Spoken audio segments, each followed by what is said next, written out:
அனைவருக்கும் அன்பு வணக்கம். குபேந்திரா டிவி வழங்கும் இந்த வார ராசி பலன். மேச ராசிக்காரர்களுக்கு அதாவது 22ஆம் தேதி திங்கட்கிழமை நாள் அஷ்டமி, 23ஆம் தேதி செவ்வாய்க்கிழமை நவமி வருது. இந்த நாளில் கன்னி ராசியில் சந்திர பகவான் வரும்போது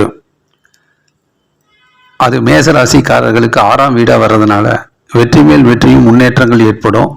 எதிர்ப்புகள் விலகும், கஷ்டங்கள் நீங்கும், எதையும் போராடி வெற்றி பெறக்கூடிய நாளாக வருகிறது. பிறகு 24ஆம் தேதி சுபமுகூர்த்த நாள், 25ஆம் தேதி வியாழக்கிழமை சுபமுகூர்த்த நாள், சர்வ ஏகாதசி நாள், 26ஆம் தேதி வெள்ளிக்கிழமை மதியானம் 3:30 மணி வரைக்கும். இந்த நாளில் துலாம் ராசியில் சந்திர பகவான் வரும்போது மேச ராசிக்காரர்களுக்கு 7ஆம் வீடாக வர்றதுனால வெற்றி மேல் வெற்றியும் முன்னேற்றங்களும் உண்டாகும்.